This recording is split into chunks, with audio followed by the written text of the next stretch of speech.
بعد انخفاض الطلب، كيلو اللحمة وصل كام النهاردة؟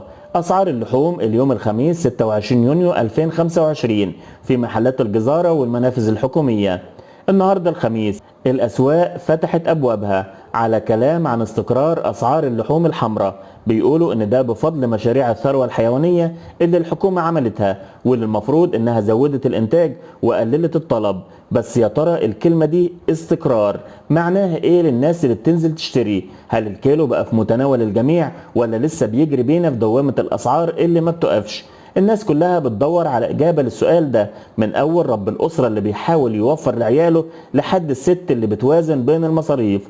أسعار اللحوم في مصر دي حكاية لوحدها، ليها وشوش كتير، وكل وش منهم بيحكي قصة سعر مختلف، وكأن كل مكان ليه لغزه الخاص بيه اللي محتاجين نحله عشان نوصل للحقيقة. يا ترى الواحد يروح فين عشان يشتري لحمة بسعر حنين؟ الأرقام اللي نزلت النهاردة بتوضح الفرق الشاسع بين أسعار المنافذ الحكومية اللي بتدي شوية أمل وبين محلات الجزارة اللي أسعارها بتولع. لو دورت في منافذ وزارة التموين أو أمان أو المنافذ المتنقلة هتلاقي اللحمة سعرها يا دوبك 250 جنيه. البرازيل المجمد أو المفروم ممكن تلاقيه ب 220 جنيه. حتى في منافذ القوات المسلحة اللحمة البلد الطازج وصل ل 270 جنيه. وفي منافذ وزارة الزراعة ممكن تلاقي اللحمة ما بين 200 و 250 جنيه. لكن لو دخلت محلات الجزارة العادية يبقى جهز قلبك للمفاجأة. كيلو اللحم البلد الطازج بيطير ما بين 350 و 400 جنيه. الكندوز ممكن يوصل من 380 ل 450 جنيه، يعني ممكن يقرب من نص ألف جنيه. اللحم الجملي اللي كتير بيعتبروه البديل الأوفر بيتراوح بين 250 و 280 جنيه. لحم الضاني اللي كتير بيحبوه ما بين 390 و 400 جنيه. البتلو من 340 ل 380 جنيه. اللحم المفروم ممكن تلاقي طاير ما بين 400 و 450 جنيه.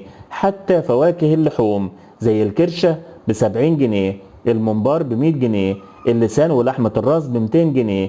أصبحت هي كمان ليها سعرها اللي بيخليك تفكر 1000 مرة قبل ما تشتري.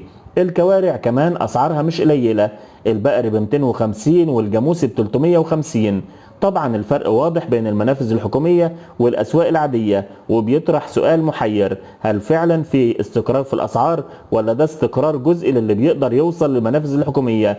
وإيه اللي يخلي كيلو اللحم في مكان ب 200 جنيه وفي مكان تاني ب 450 جنيه؟ هل ده معناه إن في تجار بيستغلوا الوضع ولا هي لعبة السوق اللي ملهاش ملامح؟